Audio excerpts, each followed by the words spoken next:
আজকে আমি নিয়ে এসেছি পটলের দারুণ একটা রেসিপি। পটলটা আমরা নানা রকমভাবে রান্না করে থাকি, তবে আমার মতো এইভাবে একবার পটল রান্না করে দেখুন।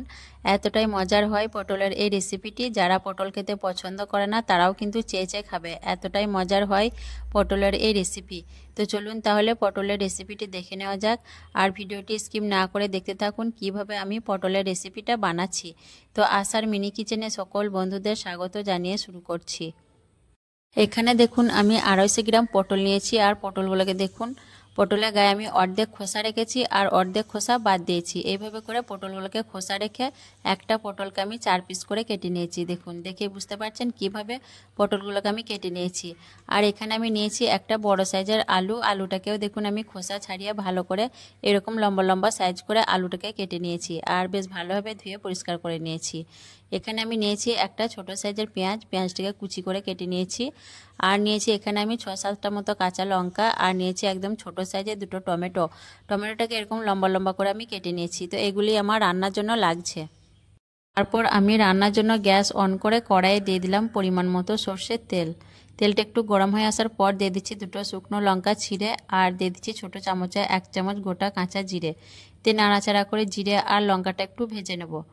জিরে আর লঙ্কা ভালো করে ভেজে নেওয়ার পর দিয়ে দিচ্ছি কেটে রাখা পটলগুলো। পটল দিয়ে আমি একটু নাড়াচাড়া করে 2 মিনিটের মতো ভেজে নেব। পটলটা রান্নার আগে একটু ভেজে নিলে খেতে ভালো লাগবে, যেহেতু পটলের মধ্যে যে একটা পানি পানি ভাব থাকে, পটলটা ভেজে নিলে কিন্তু সেটা আর থাকবে না, খেতে কিন্তু বেশি ভালো লাগবে পটলটা একটু ভেজে নিলে। পটলগুলো 2 মিনিটের মতো ভেজে নেওয়ার পর দিয়ে দিচ্ছি কেটে রাখা আলু। আলু দেওয়ার পর আমি আবারও 3 থেকে 4 মিনিটের মতো আলু আর পটল একসঙ্গে ভেজে নেব। এতে করে আলু পটল আমার একসঙ্গেই ভাজা হয়ে যাবে। আপনারা চাইলে আলু আর পটল কিন্তু আলাদা আলাদা করে ভেজে তুলে রাখতে পারেন, আমি কিন্তু একসঙ্গে ভেজে নিচ্ছি, এতে করে সময়টা কম লাগবে। আলু আর পটলটা বেশ ভালো করে ভেজে নেওয়ার পর এখন আমি কড়াইয়ে এক সাইডে আলু পটলটাকে রেখে দিলাম। দিয়ে আমি এর মধ্যে দিয়ে দিচ্ছি কেটে রাখা পেঁয়াজ। দিয়ে পেঁয়াজটাকে একটু নাড়াচাড়া করে ভেজে নেব।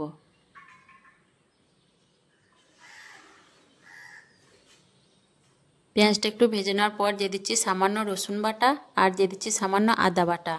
দিয়ে আদা রসুনটাকেও আমি পেঁয়াজের সঙ্গে একটু ভেজে নেব, যাতে আদা রসুনের কাঁচা গন্ধটা না থাকে।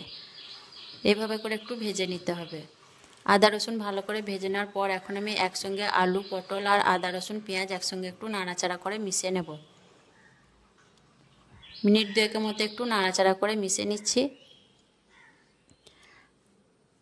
নাড়াচাড়া করে মিশিয়ে নেওয়ার পর এখন দিয়ে দিচ্ছি কেটে রাখা টমেটো আর কাঁচা লঙ্কা। দিয়ে আবার আমি একটু নাড়াচাড়া করে মিশিয়ে নেব ভালো করে। ওই মিনিট 2 মতো একটু আলু পটল টমেটো আর কাঁচা লঙ্কাগুলোকে একটু ভেজে নেব। ভেজে নেওয়ার পর দিয়ে দিচ্ছি 1 চামচ নুন, হাফ চামচের থেকে কম হলুদের গুঁড়ো, সামান্য দিয়ে দিচ্ছি লঙ্কার গুঁড়ো, ঝালটা অবশ্যই নিজেদের পছন্দ মতো দেবেন। সামান্য দিয়ে দিলাম ধনে গুঁড়ো আর জিরে গুঁড়ো, আর দিয়ে দিচ্ছি অল্প পানি। বেশ ভালো করে নাড়াচাড়া করে মশলার সঙ্গে আমি আলু পটলগুলোকে কষিয়ে নেব। 4 থেকে 5 মিনিটের মতো বেশ ভালো করে কষিয়ে নিতে হবে, তাহলে মশলাটা বেশ ভালোভাবে কষানো হবে আর তেলটাও ভালোভাবে ছেড়ে দেবে। 5 মিনিটের মতো আমি আলু পটল আর মশলা একসঙ্গে কষিয়ে নিলাম। এখন আলু পটলগুলোকে এক কাছে করে দিয়ে আমি ঢাকনা দিয়ে 5 মিনিটের মতো মিডিয়াম ফ্লেমে হতে দেব। 5 মিনিট পর আমি আবারও ঢাকনা খুলে নিচ্ছি, একটু নাড়াচাড়া করে নেব। আর পটলগুলো দেখুন অনেকটাই কিন্তু নরম হয়ে গেছে। এখন একটু নাড়াচাড়া করে নিয়ে আমি এর মধ্যে দিয়ে দেবো সামান্য পানি, যাতে আলুটা বেশ ভালোভাবে সেদ্ধ হয়ে যায়। খুব বেশি পানি দেব না, আলুটা সেদ্ধর মতো পানি দিয়ে দিলাম। যেহেতু রান্নাটা শুকনো শুকনো মাখো মাখো হবে, তার জন্য অল্প পানিতেই কিন্তু হয়ে যাবে। এখন আমি ঢাকনা দিয়ে মিডিয়াম ফ্লেমে 7-8 মিনিটের মতো রান্না করে নেব। 2 মিনিট রান্না করার পর আমি আবারও ঢাকনা খুলে নিলাম, দিয়ে নাড়াচাড়া করে নেব। একটু নাড়াচাড়া করে নিয়ে তারপর আমি দেখে নেব আলু পটল কতটা সেদ্ধ হয়েছে। আর পানিটাও দেখুন অনেকটাই কমে গেছে 8 মিনিট রান্না করার পর। এখন আমি আলুটাকে দেখে নেব।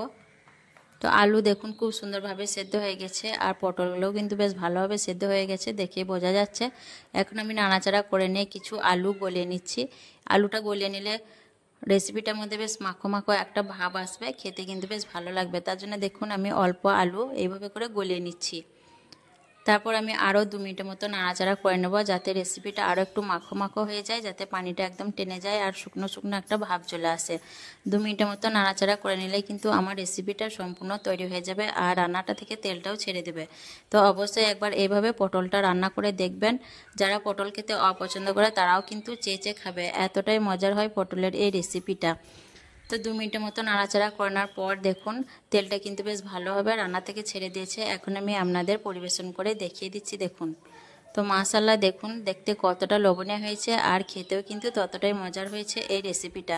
খেতে কিন্তু দুর্দান্ত লাগবে, গরম ভাত, রুটি, পরোটা সব কিছুর সাথেই পরিবেশন করতে পারবেন। আর কেমন লেগেছে অবশ্যই কমেন্টে জানাবেন, ভালো লাগলে লাইক করবেন, শেয়ার করবেন আর আমার চ্যানেলটি সাবস্ক্রাইব করে আমার পাশে থাকবেন। আসবো আবার অন্য কোনো রেসিপি নিয়ে।